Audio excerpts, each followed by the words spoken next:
Good afternoon, or I guess good morning or evening, wherever you're joining me from. I have got the all-new Puma Scoot Zero today, and you know, these are technically considered a budget shoe at $99. However, the fit and feel of them, it really, it does initially feel like a little bit more of a premium flagship level shoe. I mean, they are a signature shoe, Scoot's Henderson's first one. So I guess we'll see, does the substantial feel of them really translate into substantial performance and build quality once we actually tear them open? So let's get into it. So the uppers of the Scoot Zeros are at the same time more substantial and more forgiving than they look or than what they initially feel like on foot. I mean, the tongue on them is basically just a giant pad of mesh. The thing is, underneath of that mesh is, a lot of padding. So if you look at the breathability test on these, they did heat up 156.1 degrees. And some of that has to do with how much padding is under the mesh, right? But also it's how much of this solid backing is over top of it, right? That's not gonna allow any exit of heat or moisture. Same thing on the breathability mapping of these things. I mean, really, fog was not getting out of anywhere in these shoes. Maybe on the side of the tongue a little bit, but really everywhere else, it's being trapped. Now, the thing about that is that the uppers are really buttery. I mean, they feel very good, but once you lace them down and all these pieces of foxing start interacting with each other, the containment and lockdown is actually really substantial. I mean, the heel slippage, I didn't really feel any on these. And a lot of that's because, the back of the ankle collar and the heel counter has a lot of bunting and padding. But also I just think it's just the geometry of the uppers, the fact that there's not a lot of stiff breaking in them. So as soon as you start tying them down, they really do mold around your foot. It has a giant piece of foxing here on the lateral side, which I do like. That's a little bit of window dressing over there, but it is nice to see, at least some foxing element on the lateral side. You do get a runner's knot here in the ankle collar. The problem is the laces really aren't long enough for it. So if you want to be double knotting, you can just use this back eyelet just as is without the runner's knot in there.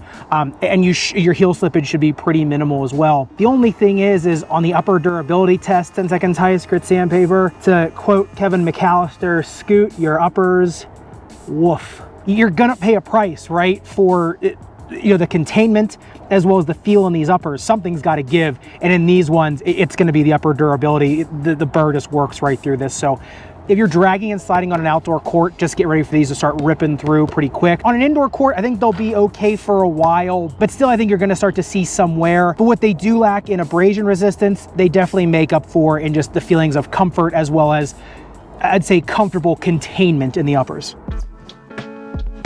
So if I could describe the Scoot Zero's midsole in, I guess, 2 words, it would be confusion and bewilderment. So look at the balance height test on these things. Got 35 centimeters in the heel, 33 in the forefoot. So you would think there's something, a little bit extra in there, and there isn't. It's just the whole bed of ProFoam EVA, which is compression molded EVA. Now, if you look at it on the microscope, it's pretty wild. I mean, it is just super porous EVA for kind of how dense it does feel. The crazy thing is even just the touch, it does feel very springy and very elastic. The problem with the Scoot Zeros is, in terms of their feelings of launch, is number one, it's a very flat to the ground shoe like most other Pumas are, like the MB line, like the Stewies. They feel very, like there's a lot of contact on the ground.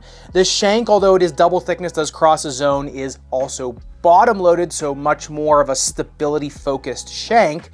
And we'll talk about this in the fit section. The shoe is just big, right? I mean, plus the weight of these things coming in over 17 ounces for a men's size 11. All that really combined makes this shoe, yeah, comfortable. And in the makeshift basement lab, whatever you want to call this place, it does well. But on foot, kind of everything together makes this feel actually a lot more buttery than the MB line, because I do think you get a lot more ground contact through this foam and kind of shank setup and everything, but definitely not rocket ships. I think if they could have gotten the weight down on these a little bit, did a little different things with the shank, I think then maybe these would have felt a little bit more springy and elastic and more match the performance I'm seeing here versus the performance I was feeling on court.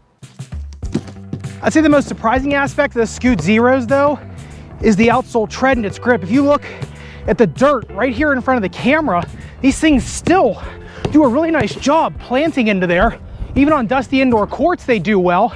Look at the grip test ramp, 46 degrees these things slipped at, which usually on budget model shoes, you know, the treads are a little bit harder. You know, they just don't have a lot of pliability. They're just not coated with anything. These things, really nice. Even after the courts got a little dusty, yeah, the forefoot picked up dust, but because the rubber is a little softer on there, they still grip. Now, that does have a little bit of a bad implication though for durability. The durometer on these things, not very high. Outsole durability test on these, 10 seconds highest grit sandpaper. I mean, whoa. These, although on really unpredictable outdoor courts, they really perform at an excellent level. And on indoor courts, I like how the rubber hardness matches up with the hard wood. I just think you get a nice, almost like a real craftsman type feel on the court. Just feels really customized, right? Like every step you take is just, you can really feel the hardwood underneath of you. But if you're taking these on outdoor courts, or even if you're playing a lot on indoor courts, you're gonna pay for that on the back end. And you know, in terms of speed, I mean, the outsole tread pattern being that quasi herringbone, quasi razor pattern as you get further through the shoe, plus the hexagonal pattern, right, where you'd be pivoting and need a little bit more nimble grip. Yeah, it allows you to grab and go when you need to, really. But I mean, you look at the speed ratio, it comes in at a 1.98, shank score of 0.3 brings that up to a 2.28. The thing about these is they just feel heavy, right? You know, they're a full length tread pattern shoe, which, like I said, especially with that quasi herringbone, quasi razor pattern, yeah, you're getting traction everywhere, and there's always somewhere for this shoe to grab, whether it be more macro traction or more fine-tuned traction here. In the ball of the foot, yeah, you're gonna get something stable to launch off of. The shoe, just like I said, it just feels heavy. It just feels like a lot underfoot. That shank, even though the shank score is 0.3, it's sitting under all of that compression molded foam and on a flat mid and outsole setup. I mean, you're gonna get really nice and I would say confident grip just because of the layout of the shoe. So if you are bringing your own speed to the table, these will allow you to do some interesting things with the shoe, right? And grab speed from interesting positions. Just don't expect them to be rocket ships either. All right, well, let's take it back to the studio then. Yes, I did get my ball back. I thought I had the GoPro on. It was apparently off. I used my Nalgene bottle to throw it up to the ball. This thing smacked the ground so hard, did not break. This is not an advertisement for Nalgene, but this is unbelievably durable, put it that way. So anyway, getting into the fit after that whole debacle. Surprisingly, these fit a little bit more generous than some of the other Puma shoes out there. Puma to me has always been on that cusp of being a more wide foot friendly shoe, more of a true shoe. These ones, like 9.2 centimeters in terms of width for my men's size 11. They came in 29 centimeters in length, just a millimeter longer than most shoes come in, but they really are incredibly forgiving shoes, especially because bringing it back to the uppers we were talking about on court, the uppers are pretty buttery, right? They break in very easily and very quickly. Plus there's so much padding in the uppers. There's a lot of room for expansion. So a narrow medium foot and then go true to size, even a 2E, I broke these in pretty easily, even on my left foot, which is almost a 4E, you know, disguised in 2E clothing. So, you know, I think if you are a 2E, especially for the weight reduction, I would try not to go up, especially also for the heel slipping, because it is very minuscule if you get these true to size. A 4E, if you can afford to just go up 1/2 size, the weight reduction you'll get from having to go up more and more is also gonna be a nice little performance advantage for you.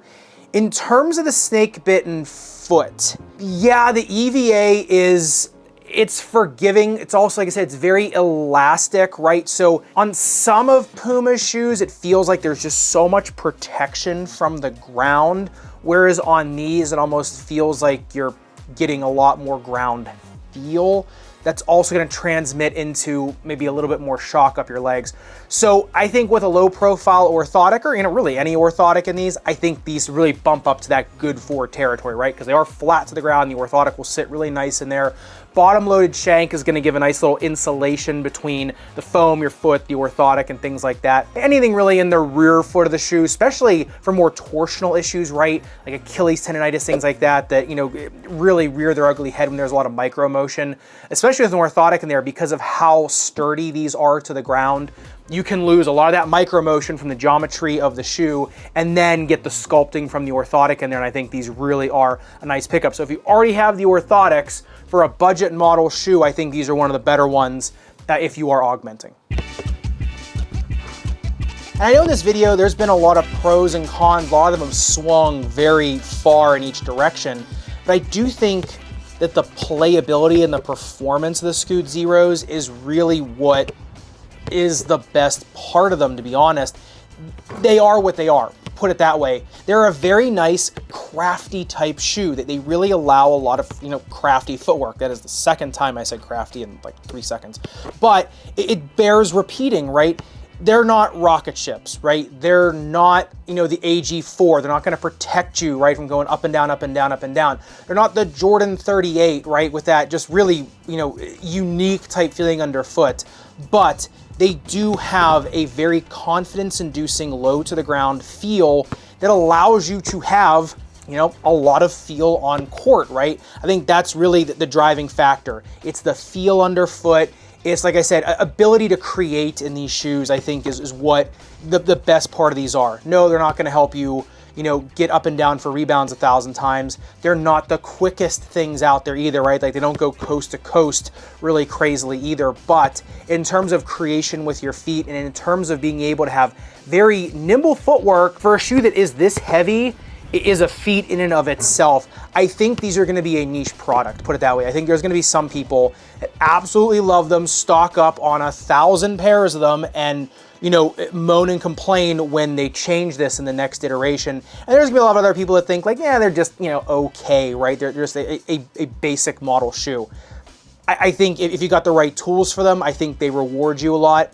I think if they're not what you're looking for, you're probably gonna pass pretty quickly on them. So I'd love to know if you've tried them yet, and especially what you think of them versus the other Puma models, because like I said, I found these to be similar in a lot of ways to some other Puma models, but vastly different in other ways. So I'd love to hear your thoughts in the comments down below. And speaking of, if you do want to see one of the older siblings to the Scoot Zero go under the knife, one of my favorites, the Stewie 2 go under the knife, make sure you click into this video up above and subscribe down below. Respect your rubber and foam. I'll see you somewhere in the Sneakerverse.